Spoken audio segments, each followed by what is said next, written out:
पहले तो आपकी आंख थी, दूसरी बात सूर्य का प्रकाश था, और तीसरी बात आंख तो यहां पर भी है, सूर्य का प्रकाश भी है, क्यों यहां मृगजल नहीं दिखाई देता है, वहां क्यों दिखाई दिया? एक, आप जल के लिए ललायित थे, अंतःकरण में जल का आभास ही रहता था, पानी पानी हो ही रहा था, और साथ में सूर्य प्रकाश और रणभूमि दोनों के असरों के कारण आपको जल का सा आभास अंतःकरण में रहा हुआ बार प्रतिभासित हो रहा था। परंतु सूर्य तो अस्तित्व में है, आंख भी अस्तित्व में है, और असल जल भी अस्तित्व में है, इसलिए आभास हुआ। समझ गए? अगर यथार्थ वस्तु होती नहीं तो आभास भी होता नहीं। ये अभी कठिन लगता है तो दूसरा दृष्टांत कहूं, बताऊं आभास कैसे होता है। एक छोटा सा गांव था, छोटी छोटी वहां दुकानें थी, इसमें कोई आदमी गुड़ बेचता था। तो गुड़ के ऊपर वो गट्ठा आता ना, रवा क्या बोलते हैं आप लोग उसको, गुड़ का यूं रवा, बेली बोलते हो, जो हो, उसके ऊपर रस्से बांधे होते हैं ना, तो एक रस्सा वहां से टूटा हुआ पड़ा था। दुकानदार को लगा कि बहुत दिन से बीच में आता है, फेंक दो आज रास्ते पर, और उसको तो चिंता नहीं, वो सिंगापुर नहीं और दुबई नहीं के रास्ते पर नहीं फेंका जाए, हिंदुस्तान में तो स्वतंत्रता है, यहां परतंत्रता होगी। तो उसने कहां फेंका? सीधा रास्ते पर। शाम होने को आई थी, दुकान बंद कर दी। रास्ते पर बहुत उजाला था नहीं, गावड़ा था छोटा सा, इसलिए अच्छा अच्छा कुछ उजाला कई घरों में से आ रहा था, चंद्र का कोई प्रकाश थोड़ा सा आ रहा था, और इसी में ही कुछ दिख रहा था, वो रस्सा हिलता हिलता हुआ दिखाई दे रहा था। ये और से कई लोग आ रहे थे, इनमें एक आदमी आगे था, उसने देखा वो रास्ते में लंबा लंबा कुछ हिल रहा है, क्या है? सांप। सामने से कोई उसे चिल्लाया, अरे भैया मत आना, रुकना रुकना। और सामने वाला भी रुकना रुकना समझे, घबरा गया, क्या है क्या है, देखो आगे मत आना, सांप सांप सांप। सांप सांप कुछ नहीं है, सांप सांप है। उसने भी देखा, लगता तो है। फिर तो जितने आते जाते सबको रोक दिए गए, देखो यहां से आगे मत आइयो, सांप। सब रुक गए, सांप दिखने लग गया था। फिर जाना तो यही रास्ते से जरूरी था, दूसरा रास्ता नहीं था घर जाने के लोगों के लिए। इसलिए लोगों ने कहा, अरे भाई लकड़ी वकड़ी रखते हो? कोई एक आदमी ने बहादुरी की, लकड़ी हाथ में ली, और हाथ में लकड़ी लेकर मन में तो वो भी घबराता था, कहीं सांप कूदेगा और काट देगा तो मुश्किल ही हो जाएगी। लकड़ी को ठोकता था, देखो मेरे पीछे पीछे आओ। पीछे पीछे इसलिए कि मैं अकेला नहीं हो जाऊं, सांप को किसी काटने के लिए मिल जाए तो मैं बच जाऊंगा। और लाकड़ी ठोकता था, लाकड़ी इसलिए ठोकता था कि अपने भय को भगाता था, सांप को नहीं। सांप भग जाए मतलब भय हो, भग जाएगा। लाकड़ी ठोकते पास में पहुंच गया, और यूं लाकड़ी जैसे रस्सा के ऊपर लगाई तो रस्सा ऐसा उछला, और जैसे रस्सा उछला लो करके वो भी उछला। वो भी समझ तो गया कि गड़बड़ होगी, सांप कूदा, अब काटे बिना नहीं छोड़ेगा। परंतु रस्सा पड़ने के बाद हिला नहीं, तब थोड़ी हिम्मत उसकी इकट्ठी हुई, पास में गया और हलाया। हाँ, कुछ मर गया लगता है सांप, अब चिंता नहीं, उछल के मर गया। अधमुआ हुआ रास्ते में पड़ा होगा, अब मर गया। सब हिम्मत थी इकट्ठी की, फिर लकड़ी से यूं यूं करके रस्सा का मुंह जरा पीसा, बिल्कुल मर गया है। फिर जैसे महायुद्ध में विजय प्राप्त किया हो, ऐसे नीचे नमा और अपनी ऊपर हंसी आ गई, ये तो रस्सा है, ऊंचा करके बताया, अरे देखो खाली डरते थे, रस्सा है। वो अपने आप में नहीं डरता था, मानव सारी दुनिया ही डरती थी, वो ही नहीं डरता था। बहादुरी आई, तब पता चला था तो रस्सा और दिखाई देता था सांप। क्या कहते उसको? ब्रह्म, विवर्त, शंकर की भाषा में। तो रस्सा में सांप का दिखाई देना कब हो सकता है? पहली बात रस्सा हो, दूसरी बात आंख हो, तीसरी बात पूरा उजाला न हो और पूरा अंधेरा भी न हो। अंधेरा में नहीं दिखेगा कुछ भी, पूरा उजाला में तो आभास होगा ही नहीं। तो पूरा अंधेरा नहीं और पूरा उजाला भी नहीं। और तीसरी शर्त, आपने पूर्व में सांप कहीं पर देखा हो, उसकी याद हो, सब मिलके आपको सांप का भ्रम होगा। समझ में आई बात? तो अस्तित्व अगर सांप का होता ही नहीं तो आपको सांप का भ्रम हो सकता है? कैसे हुआ? कहां से कल्पना लाए? कोई सांप सच्चा आपने पूर्व में देखा था और यही सच्चा सांप आपकी स्मृति में था, तो आज ये सांप आपको याद आया, स्मृति ताजी हो गई, रिकॉल हुई। समझ गए? तो यहां फिर से आपको याद आया, स्मृति की समानता से यही लगा आपको सांप। तो यहां अस्तित्व है तो ही ब्रह्म है। अगर भगवान का अस्तित्व नहीं तो ब्रह्म भी नहीं। इसलिए हमारे सत्य भगवान ब्रह्मभात पदार्थों में भी स्थिर हैं। ब्रह्म से दिखाई देने वाले में भी भगवान है, नहीं तो कुछ दिखे नहीं। ब्रह्म भी अस्तित्व हो तो होता है ना, नहीं समझी? ब्रह्म कब हो सकता है? अस्तित्व हो तब या अस्तित्व न हो तब? कुछ हो ही नहीं तो ब्रह्म कैसा है? तो ब्रह्म होता है तो है, उसका नाम भगवान। सच्चिदानंद रूपाय, जो सत है वो तो भगवान है। तो भगवान है, इसके कारण ही ब्रह्म है। समझ गए? तो ब्रह्म है तो ब्रह्म भी है। इसलिए भैया कई लोगों को ब्रह्म ज्ञान के बदले में ब्रह्म ज्ञान हो जाता है, और कई लोगों को ब्रह्म संबंध के बदले में ब्रह्म संबंध भी हो जाता है। क्या होगा प्रभु को पता। इसलिए भगवान अगर ब्रह्म पदार्थों में भी स्थिर हैं, दर्शन दे सकते हैं, तो सोचें सचमुच दर्शन दे सके या नहीं। तो भगवान दर्शन दे, उसमें कोई संशय नहीं। दर्शन होते हैं भगवान के ना? होते हैं ना? देखो बराबर होते हैं, किए हैं। देखो उसने गुड़िया ने दर्शन किए हैं, तो भगवान के दर्शन होते हैं। आप सबको होते हैं? आपने दर्शन किए हैं भगवान के? आपने किए हैं सचमुच? अच्छा, आपने किए हैं? नहीं किए हैं? आपने किए हैं भगवान के दर्शन? अच्छा, आपने दर्शन किए हैं? अच्छा, अब जरा मैं एक शब्द और जोड़ दूं, आपने साक्षात भगवान के दर्शन किए हैं? आप डब्बे वाली बात कर रहे हो क्या? डब्बे वाली? नहीं, डब्बे वाली वो तो हो गई पूरी। मैं पूछता हूं, धब्बा के प्रसंग में आप हाजिर हो या नहीं, छोड़ दो। सचमुच आपके जीवन में कभी भी कहीं पर भी आपने भगवान के साक्षात दर्शन किए हैं? जय श्री किया है? मुश्किल है। अच्छा, साक्षात दर्शन किया है? धन्य है तू। उसके जैसी है। अच्छा, आपने किया है बहन? किया है मैया? आप मैया लोगों ने किए हैं साक्षात भगवान के दर्शन? धन्य है। आपके दुबई में साक्षात्कार वाले लोग बहुत मैंने सुने हैं, सुने थे, सुने हैं और हाँ, यहां हाजरा हजूर है। धन्य है। तो एक तो मंजू को साक्षात्कार है, ये हमारी गुड़िया को साक्षात्कार है।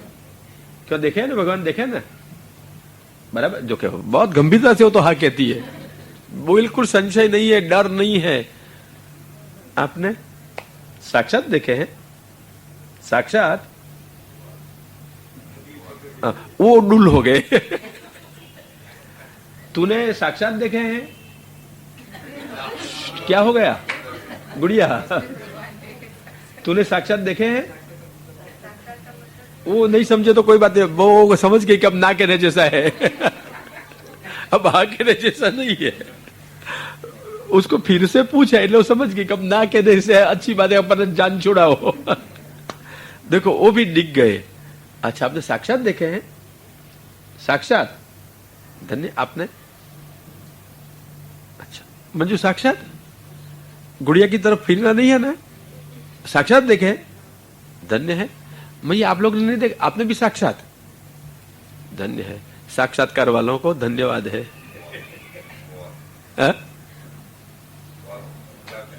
हो सकते हैं, क्यों नहीं, भगवान के साक्षात्कार कराए के सामर्थ्य में कोई शंका नहीं है, वो साक्षात्कार करा सकते हैं और इन लोग को हुआ है, तो अपन शंका नहीं करें, हो सकता है, नहीं हो सकता है। अरे मैया लोग आप घबरा क्यों गई, बताया था एक दफा, आपके घर में चाहे चित्र जी हो चाहे मूर्ति हो, कौन है, नहीं बताया था आपको? हाँ हाँ मैया, हाँ ऐसे ही बोले थे और सब भूल गए। ये उनको पूछो ना, मैं क्या कहूँ, बस यही बात है ना, कसौटी में पार नहीं उतरते हैं, समझ गई, सब घबरा गए। और देखो ये नहीं घबराई गई, वो कहती है मेरे प्रभु तो कहते थे और भूल गए। और मैंने यहां भी बताया था, चित्र में जो कागज है, पेंसिल की लकीरें हैं, बताया था बेटा, वो याद है तेरे को, धातु है, आकार दिया गया है, पुष्ट किया गया है, रूप में क्या है, सर्वं खलु इदं ब्रह्म से नहीं बताया था, सब कुछ ब्रह्म है, तो कागज रंग धातु कौन है, ब्रह्म है, आकार भगवान का है और सेव्यता से भाव पधारा है, भाव विराजमान है, साकार है, तो ये साक्षात भगवान आपके लिए है। न वो चित्र है न वो मूर्ति है, इसलिए आपको बुलाया था। किसके है वो भगवान? अभी हाँ अभी मत बोलो, ना कहती है माँ जी, हाँ उसको बोलने दो, वो तो बेचारी कह रही है कब की मैंने देखे है, हाँ वो बोलेगी। हाँ करिए।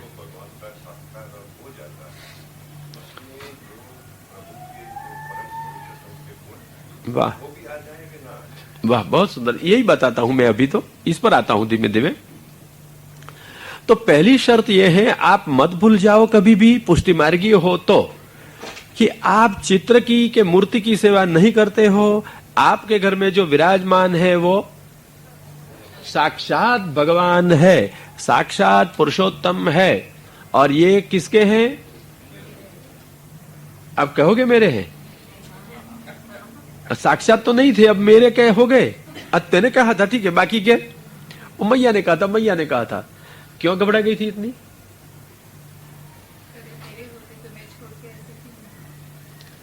वो कहती है अगर मेरे होते तो मैं छोड़ के इधर क्यों आवती। ठीक है, मैं आपको बहुत पहचानता नहीं हूं, आपके पति है? कहां है, कहां है? लेके आई हो, छोड़ के आई हो?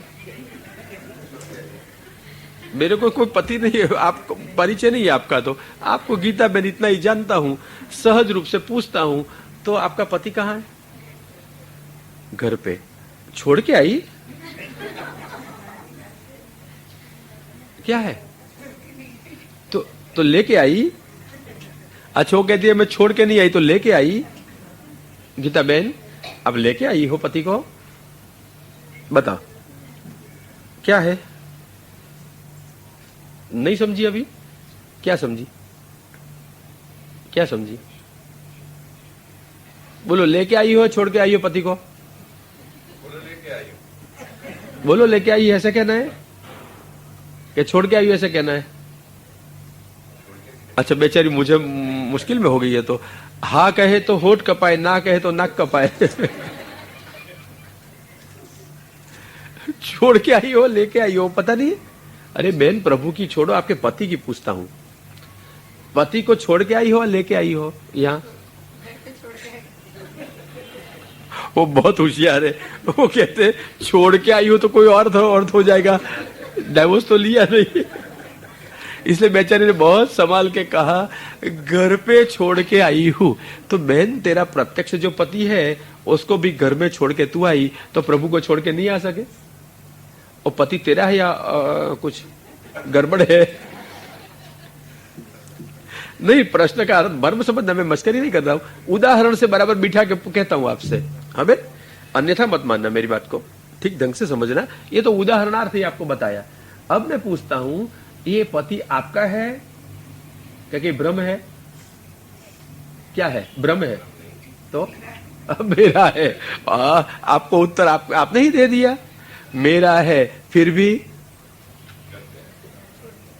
छोड़ के आई, ठीक है, कहां पर भी छोड़ के आई, जंगल में तो कम से कम नहीं छोड़ के आई, तो प्रभु को भी घर में छोड़ के आई और पति को भी बोलो छोड़ के, और मेरे तो है ही, तो मेरे होने पर भी ये क्या है बहन जी, ये तो पुष्टि भक्ति मार्ग की एक अनुपम वस्तु है, उसका नाम है एडजस्टमेंट।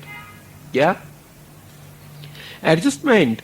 आप आपके पति के साथ जैसे एडजस्टमेंट कर सकती हो, ऐसी तरह से प्रभु के साथ भी एडजस्टमेंट हो सकता है, क्योंकि मेरे हैं। मेरे नहीं होते तो एडजस्टमेंट नहीं होता, मेरे है तो एडजस्टमेंट नहीं करोगे, किससे एडजस्टमेंट करोगे? परायों के साथ या अपनों के साथ? अपनों के साथ एडजस्टमेंट। तो प्रभु किसके हैं जी? हाँ मेरे, तो क्या अपने? हाँ ऐसे ही कहे, मेरे अपने क्या? अपने मतलब मेरा और तेरे? हाँ तो फिर क्या है? हाँ तो ऐसा ही सीधा बोल, मेरे अपने क्या? साक्षात्कार हो जाएगा तो यहाँ वापस की जरूरत ही नहीं पड़ेगी। अरे मैया तू कौन सी चिड़िया के साक्षात्कार हो जाए और यहां नहीं आऊंगी? जिसके गोद में गोवर्धन नाथ जी खेल रहे थे, ये श्री कुंभन दास जी ने, श्रीनाथ जी प्रसन्न हुए तब मांगा, महाराज मेरे को सत्संग देना। तू क्या यहां नहीं आओगी चिड़िया? समझ गई कौन है? समझ गई बेटा? कुंभन दास जी जैसे जिसकी गोद में श्रीनाथ जी विराजते हैं, वो कहते हैं सत्संग देना, वो जाते हैं सत्संग में, आते हैं सत्संग में। कुंभन दास जी जैसे आवे और अपन कौन है कि नहीं आऊ? क्या जरूर है इधर आने की? बोल जरूर है या नहीं? तो संभाल के बोलना फिर। इसने चिड़िया कहा, चिड़िया चीची चीची बीच में कर देती है। नहीं, उसको तो अच्छी तरह से जानता हूं इसलिए ऐसा कहता हूं। समझ गई बेटा? तो बराबर मेरी बात को समझना। हाँ, कि साक्षात्कार हो गया मतलब ये नहीं कि अब जरूरी नहीं। साक्षात्कार होने के बाद भी कुंभन दास सत्संग करते थे, 84-252 भी सत्संग करते थे, सानुभव वाले होने पर भी। पता है ना? तो कुंभन दास देखो, पद्मनाभ दास देखो, सब वैष्णव, परमानंद दास जी देखो, सूरदास जी देखो, अपने अपने वैष्णवों के साथ, मनमेल के वैष्णव के साथ सत्संग सब करते थे, सानुभव के बाद भी करते थे और आज भी करते हैं। वो सानुभव वाले सब कहा नहीं कि हमने साक्षात भगवान देखे, तो इस अनुभव वाले नहीं है। तो आप सत्संग नहीं करती हो मंजू? करती हो ना? हाँ, सानुभव वाले आज भी, लक्ष्मी आप करती हो ना? तो देखो ये साक्षात्कार वाले हैं, और मैया भी साक्षात्कार वाली है। मैया सत्संग नहीं करती हो आप? देखो मैया करती है, और तू ना कहती है कि साक्षात्कार हो जाए, यहां आने की क्या जरूरत है? बोल जरूर है या नहीं? नहीं, यूं माथा हला के नहीं, मुंह चला के बोल। किसकी? कब? बात भी, हाँ ख्याल रखना, अभी भूल मत जाना कि साक्षात्कार हो गए, अब सत्संग की जरूरत नहीं है। बूला मिश्र को साक्षात भगवान ने दर्शन दे दिए थे, ब्रह्म संबंध की बात भी जरूरत हुई थी, आचार्य चरण की शरण में गए थे स्थिरता के लिए। भाई भगवान साक्षात मिल जाए परंतु भाव स्थिर रहे और साक्षात्कार की योग्यता हमारी चली न जाए, इसलिए सत्संग आवश्यक ही नहीं, अनिवार्य है, मैं तो ऐसा कहता हूं। और आजकल हमने शायद संपत्ति तो बहुत पाई है, सुविधा तो खूब पाई है, इकट्ठी कर लेते हैं, स्वजन तो बहुत मिल जाते हैं, परिचय वाले इससे भी बहुत मिल जाते हैं, परंतु सचमुच सच्चे अर्थ में हमको सत्संग नहीं मिलता है। 400 वर्ष पहले लक्ष्मीबेन हर्राई चरण रो रहे थे हम। शिक्षा पत्र में आपने अगर पढ़ा हो तो स्पष्ट है, एक भगवान दास था, वो भी मेरे पास में से चला गया। गिरिराज जी दूर है, यमुना जी दूर है, मेरे को कोई सत्संग नहीं है, कौन रोते हैं? हर्राई चरण।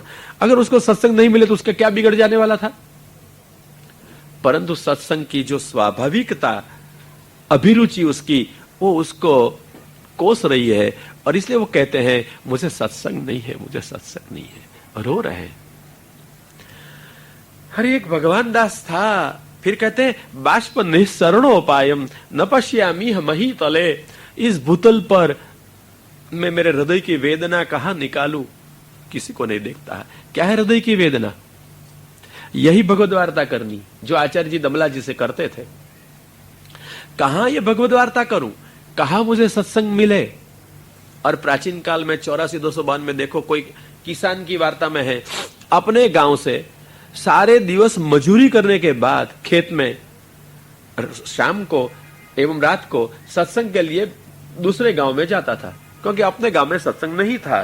तो सारा दिवस काम करने के बाद थका हुआ किसान मोटर नहीं चलाता था,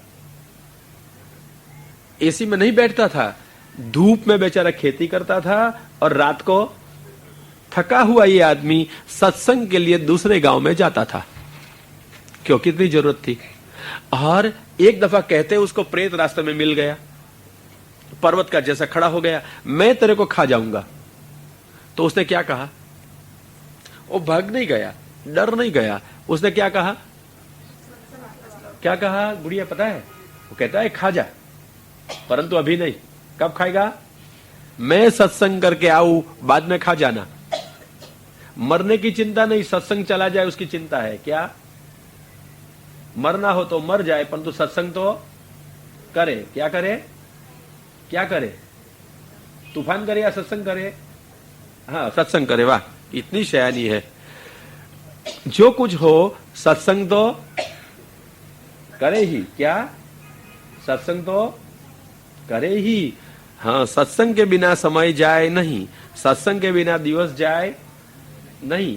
सत्संग, इसलिए उसने कहा किसान ने, खाना हो तो खा जा, सत्संग करने के बाद खा जाना। वो घबरा नहीं गया और वचन तोड़ नहीं दिया कि वापस जाऊंगा तो प्रेत खा जाएगा। यही रास्ते से वापस आया। ताकत नहीं थी प्रेत पास में आ सके। क्यों जानते हो? सत्संग से हृदय में भगवत प्रेम एवं भगवत भक्ति होती है। और महात्म्य में कहा है भागवत जी के, न प्रेतः न पिचाशो वा राक्षसो वा सुरोपि वा भक्ति युक्त मनस्कानाम स्पर्शनेपि प्रभुर्भवेत्। प्रेत, भूत, पिचाश, राक्षस कोई भी होगा, जिसके मन में भक्ति है, उनको छूने की भी ताकत इन लोग में नहीं है। अरे उसको भगवान का साक्षात्कार होगा या नहीं होगा? भक्ति है, पर्याप्त है। केवल भक्ति वाला में भी ये सामर्थ्य है, तो साक्षात्कार की तो बात ही क्या है।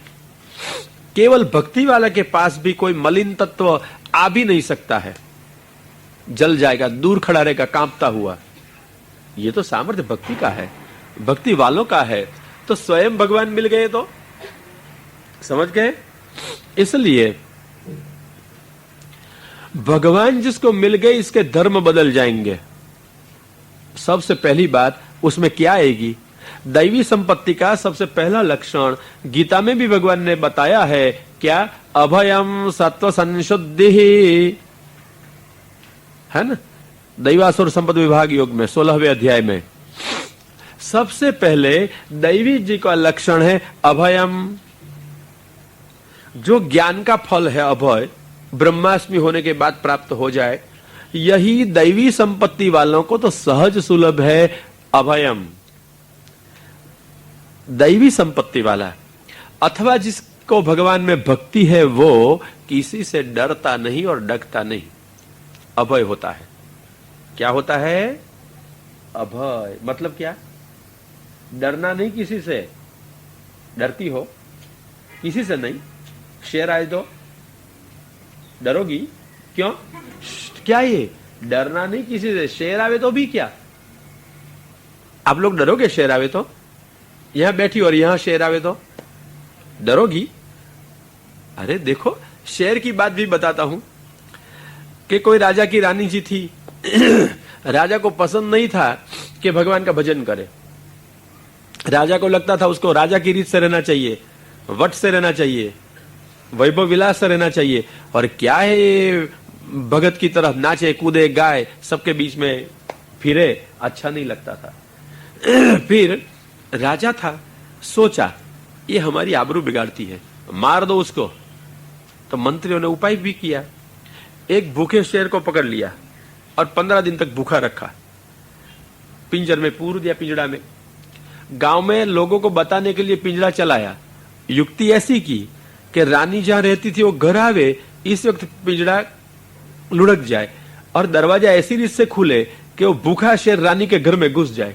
फिर क्या करेगा वो तो समझ लेना है, आगे की बात। राजकारण वाले लोग थे, सारे दाव लगा दिए उसने। तो यही शेर का पिंजरा लेकर चले, लौटाया और सिंह भूखा दरवाजा खुलते ही रानी की घर के और धस के पहुंच गया, गर्जना करता हुआ।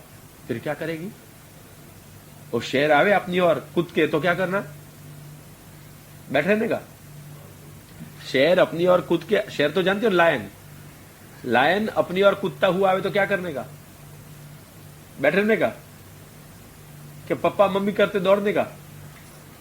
और रानी जी दौड़ी नहीं, क्या करने का? सुन, रानी जी बैठ रही। उसने देखा ये शेर गर्जना करता हुआ भूखा आता है। रानी जी ने हाथ जोड़ा, ओह नृसिंहलाल, मेरे लिए इतना कष्ट? प्रहलाद के लिए आधे नर और आधे सिंह हुए थे, मेरे लिए संपूर्ण सिंह होकर पधारे हो? आओ, स्वागत हो आपका, नाथ पधारो। किसको बुलाया उसने? शेर को बुलाया। आओ आओ, कौन आया है? इस रूप से भगवान आया है। कौन? तो बोलो, भगवान का भय लगे, डर लगे भगवान का, कि मजा आवे प्रसाद दे दो? प्रसाद दे तो अच्छा नहीं लगे? तो लाला प्रसाद नहीं देता है तो फिर डर लगे? हाँ देखो, उसको डर अब निकल गया। समझ गए? रानी ने ये कहा, महाराज मेरे लिए संपूर्ण सिंह रूप से पधारे हो, पधारो। हाथ जोड़ दिए और दूध का कटोरा था सामने धर दिया और ये 15 दिवस का भूखा सिंह लप लप दूध पीकर शांत हो गया। किसका प्रभाव है? किसका प्रभाव है? अभयम। दैवी जीव है तो सबसे पहली संपत्ति क्या है दैवी जीव की? अभयम। और डीग डीग पे जीवन में हमको क्या लगता है? पद पद पे भय से जीते हैं। भय लगता है, ऐसा होगा तो ऐसा होगा, ऐसा होगा तो क्या होगा? डर डर और भय। कहां है अभय? यहां तो आरंभ से ही क्या मिल गया? अभयम। डरने का नहीं। क्या नहीं करने का? किससे? शेर से नहीं, किसी से भी। शेर से नहीं डरने का और किसी से भी नहीं डरने का। क्यों? क्यों नहीं डरने का? हमारे साथ कौन है?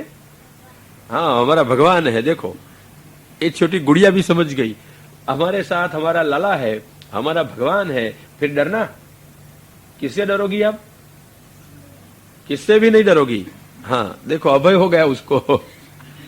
जो ऋषि मुनियों को भी मिलना कठिन है, ये छोटी गुड़िया को डरोगी किसी से? कभी भी? रात को अकेली बाहर निकलोगी? क्यों नहीं निकलोगी? क्यों नहीं निकलोगी? भय लगेगा, डर लगेगा। तो अब डर नहीं लगेगा तो निकलोगी ना? हाँ, अब तो निकलेगी। समझ गई? समझ गए आप? मतलब अगर हमारा विश्वास हमारे भगवान में है तो डरने का क्या? अभयम। अभय तो स्वयं सिद्ध है। देखो, भागवत में भी, भागवत सुनते हो, भक्ति होती है तो बताया था क्या होता है। प्रथम स्कंद के 7वें अध्याय में कहा था। धन्यवाद। शोक मोह और भय दूर करने वाली भक्ति उत्पन्न होती है तो भक्ति है, उसको भय नहीं है। अगर हम में भक्ति आएगी, अगर हम में भक्ति हुई है तो क्या होगा? शोक नहीं होगा, मोह नहीं होगा और भय भी। यह है भक्ति का सामर्थ्य। तो स्वयं भगवान हो जाए तो, भक्ति के फलरूप भगवान पास में हो तो फिर आपके पास में भूत प्रेत पिशाच राक्षस आ सके? आपको भय लगे? भगवान पास में हो तो अब सानुभव जिसको भगवान का हो ना, क्या निशानी है बताऊं? हाँ, आप तो बराबर है, आपको साक्षात मिले हैं, कोई डर नहीं है।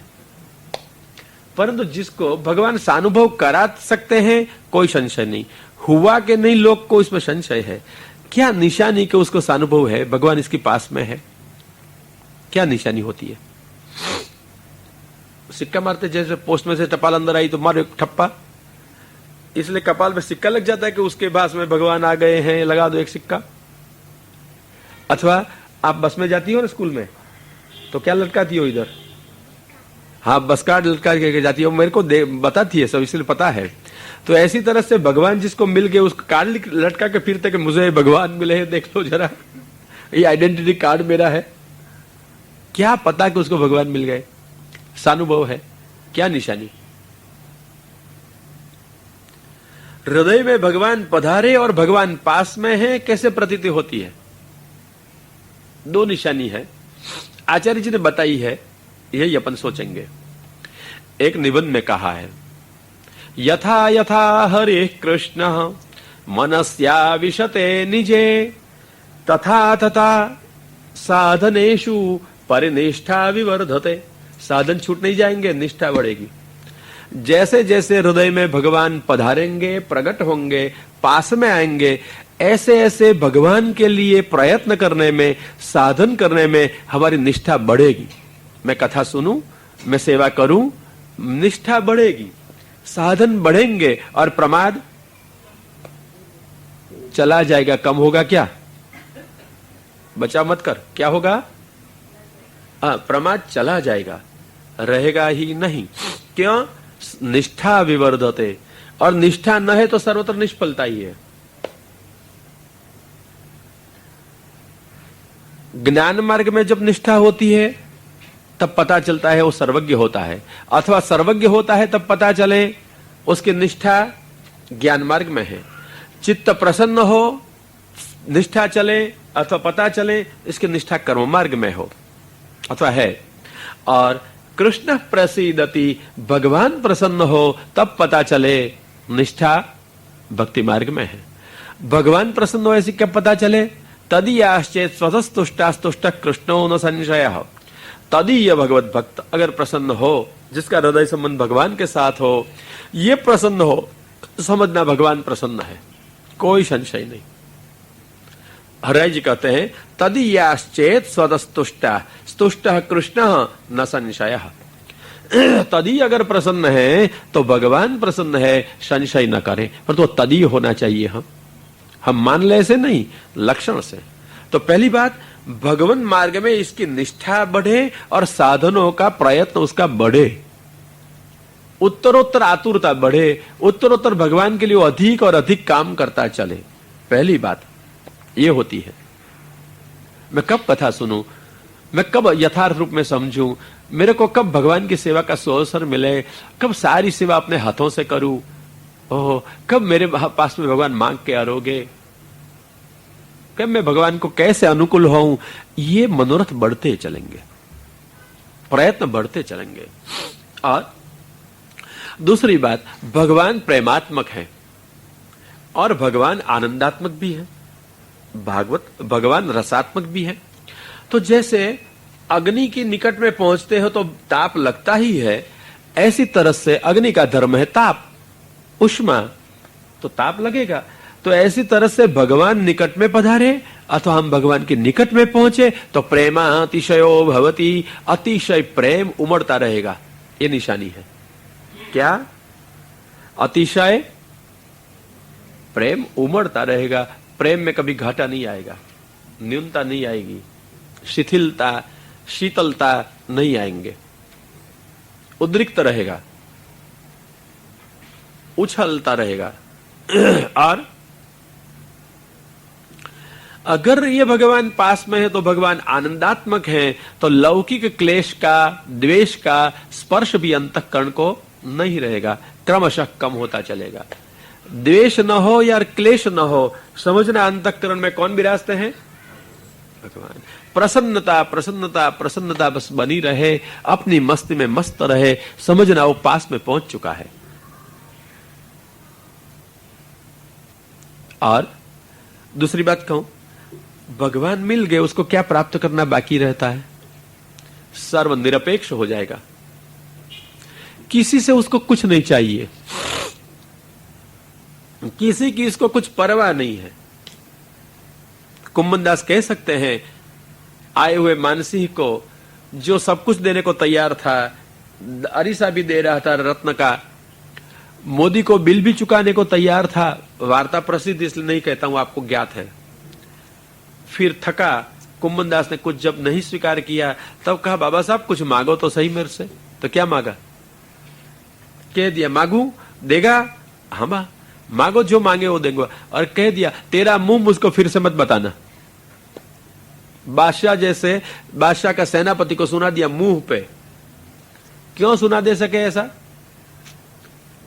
और हमारे कहां वहां कोई ऑफिसर आया हो, ताकत है अक्षर बोल सके? क्यों नहीं बोल सकेंगे? आए हुए सत्ता वाले और संपत्ति वालों से हम दब जाएंगे, चाहे उसका व्यवहार हमको पसंद न हो तो भी चुप रहकर दब कर चला लेंगे। क्यों? गरज है, अपेक्षा है, कोई इस काम का व्यक्ति है, उसकी जरूर है, इसलिए नहीं बोल सकते। और कुंभन दास को एक ही जरूर थी, उसके श्रीनाथ जी की, बाकी जरूर मानसी की नहीं थी। कह दिया तेरा मुंह मुझे मत बताना फिर से। निरपेक्ष है भक्ति। जैसे जैसे भक्ति पनपेगी भगवान पास में आएंगे, ऐसे ऐसे निरपेक्षता बढ़ेगी, लौकिक इच्छा कोई नहीं रहेगी। भगवान पास में आए तब। कितने निशानियां बताई? कितनी बताई जी? क्या होगा? अभय होगा, फिर अतिशय प्रेम, फिर लौकिक इच्छा राग द्वेष राहित्य न होना, फिर निरपेक्षता, फिर एक बताई थी बात, जरूर की बात भूल गए। जैसे जैसे भगवान निकट में पधारेंगे ऐसे ऐसे भगवान के लिए प्रयत्न एवं साधन बढ़ते चलेंगे, कम नहीं होंगे। समझना, उसके निकट में भगवान है। कीर्तन है ना आपका प्रसिद्ध, जाके जिया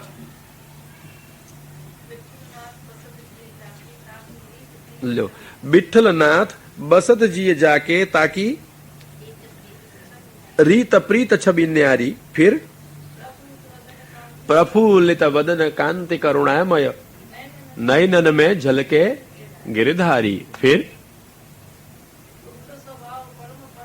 उग्र स्वभाव, मतलब क्रोध वाला नहीं, हाँ उग्र स्वभाव मतलब भाव की उग्रता, तीव्रता। हाँ उग्र स्वभाव मतलब ताप भाव, आतुरता भगवान के लिए। हाँ फिर उग्र स्वभाव, परम परमार्थ, सबका हित करे, स्वार्थ लेश नहीं, निरपेक्षता। हाँ फिर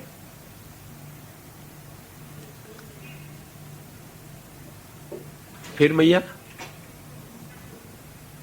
तो हर्राई जी ने गाया है ना। और कहां तक? माला तिलक मनोहर बानो नैनन में झलके गिरधारी, जगत के उजियारे। कौन है ये सब? न आए मेरे नंद नंदन के प्यारे।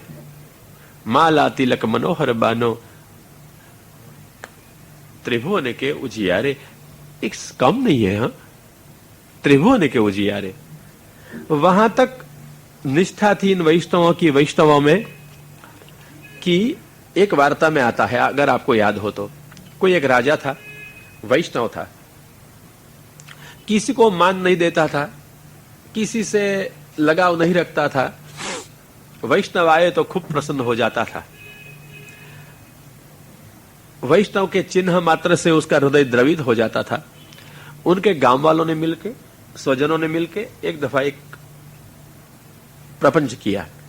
एक गधा को पकड़ लाए, जानते हो ना गधा को, तो पकड़ लाए और उसके गले में माला पहना दी तुलसी जी की।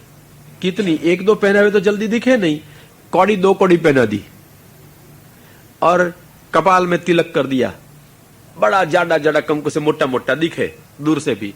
और उसका कान पकड़ के पीछे से डंडा मार के राज्यसभा में ले आए और धक्का मार के अंदर छोड़ दिया। यही माला तिलक मनोहर बानो। कौन आए अब?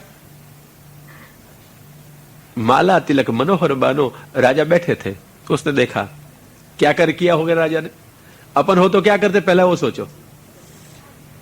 बाहर निकाल देते और करवे वालों को पकड़ मंगवाते। राजा ने क्या किया? खड़ा हो गया, दंडवत प्रणाम किया। किसको? क्या किसको? भूल मत करना, गधे को नहीं। माला तिलक मनोहर बानो, माला तिलक को दंडवत कर दिए। भगवत चिन्ह है, उसका सत्कार कर दिया, गधे को प्रणाम नहीं किया। वैष्णव चिन्ह है, वैष्णव चिन्हों का स्वागत किया। और इसलिए दयाराम जी ने कहा है कि सद्गुणी साधु सेविये ते दया धर्मनु अर्चन। सद्गुण है, अच्छा है, सोच के हम सेवा करते हैं, ये तो धर्म का अर्चन हुआ।